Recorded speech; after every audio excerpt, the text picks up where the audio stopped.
último barco. Capítulo 1. A muller alta deixou de ler e deitouse boca arriba cos ollos pechados, sentindo nas pálpebras o escintileo do sol. Gustaba ya aquela praia en que podía pasar as horas en outra compañía que o libro, o rumor das ondas e o canto das aves que facían os niños entre as dunas. Estaba a quedar dormida cando creu percibir unha risa de cativo. Incorporouse e viu a sombra dunha ave movéndose na área. Mirou cara arriba e viu o paxaro pasar pairando por riba dela, coas ás moi quietas. Detrás, cos brazos levantados como a se puidese alcanzalo, chegou correndo un meniño. O rapaz quedou parado ao descubrir a muller alta entre as dunas e mirou para ela cos seus grandes ollos escuros.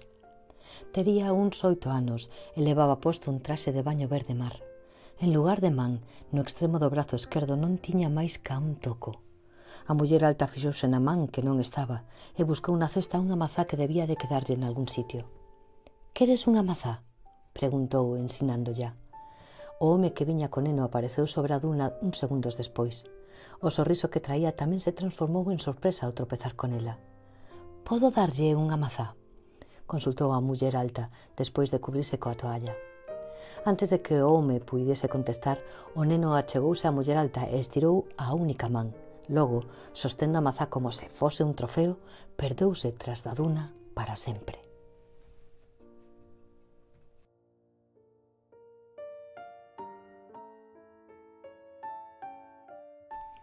Durante os días que precederon a desaparición de Mónica Andrade, un temporal de choiva e vento bateu con violencia na costa galega.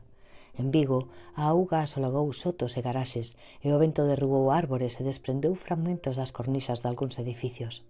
A frota de baixura permaneceu amarrada e varios barcos de gran tonelaxe, sorprendidos en mar aberto pola tempestade, buscaron no interior da ría o abeiro das Illas Cíes.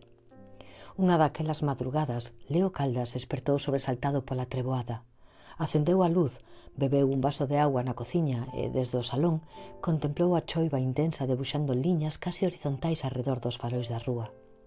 Regresou para a cama e prendeu a radio buscando compañía nas voces descoñecidas.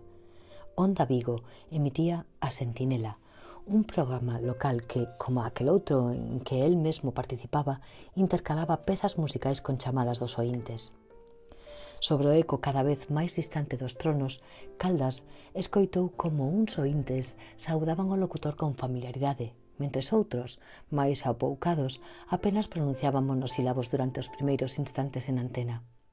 Gustoulle comprobar que a estes últimos ninguén os urxía a falar como faría Santiago Losada, o condutor do seu programa. Tampouco lle incomodaban o locutor nocturno os silencios que tanto irritaban o outro. Mentres Losada arrincaba as palabras a tiróns e enchía os valeiros con trivialidades, o condutor de A Sentinela fomentaba as pausas cómplices que invitaban á confidencia, permitindo que as palabras brotasen aos poucos, como desenfiándose dunha costura, xerando nos oíntes a ilusión de falar na intimidade en lugar de para descoñecidos. Durante o tempo que Caldas estivo experto, escoitou a uns desfogarse e a outros pedir consello. Para todos, pensou o inspector, aquelas chamadas á radio eran unha porta que lles permitía fuxir da soidade mentras a cidade dormía. Ás 5, o informativo interrompeu durante uns minutos a Sentinela falando de economía, da inestabilidade política xurdida tras as últimas eleccións e da busca dun neno en Portugal. As autoridades temían que se tratase da 9ª vítima do asasino que alcumaban o Caimán, e Caldas compadeceu os policías portugueses encargados do caso. Non lle gustaría verse mesturado nun asunto como aquel. As noticias locais que viñeron despois referíronse á choiva, que volvía a aumentar aquela noite, e o último golpe a unha vivenda illada perpetrado polos 2 ladróns encapuchados que mantiñan inquedas as aldeas e en alerta á policía. Leo Caldas revolveuse entre as abas. Imaxinou o seu pai experto na casa, encollido nunha butaca fronte á ventá, abrigado coa manta e preocupado por se o vento levantaba as tellas ou tiraba unha árbore, e venceu a tentación de chamalo para confirmar que todo marchaba ben. Non lle quería dar outro motivo de inquedanza.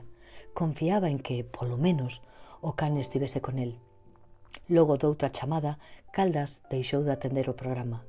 Pechou os ollos e, sobre o murmurio da radio, sentiu a choiva petar no patio e despois, xusto antes de quedar dormindo, oíu ao lonxe un coro de gaivotas como un preludio do amencer. Seguía a chover cando Leo Caldas saíu da casa pola mañá.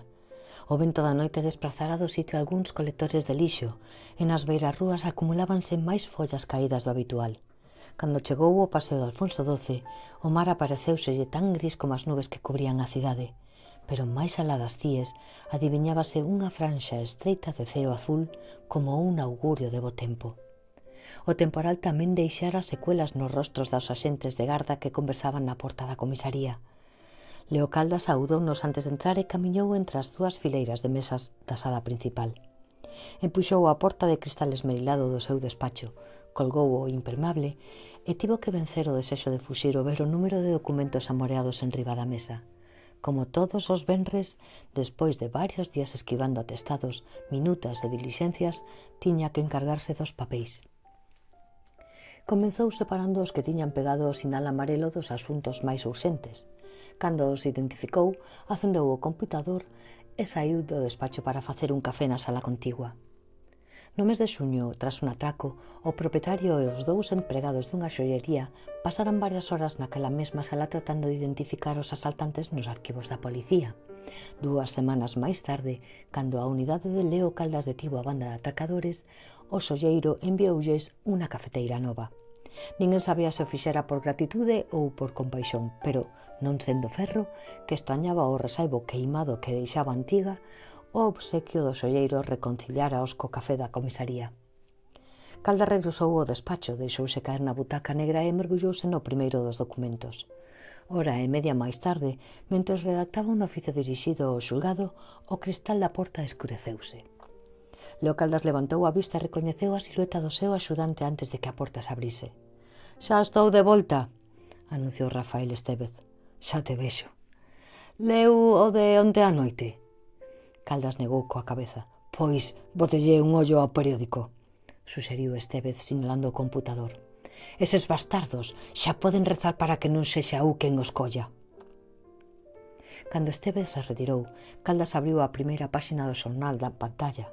Debaixo dun destacado cos efectos das inundacións nocturnas, atopou a noticia a que se refería o axudante e recordou que xa a escoitara na radio pola noite.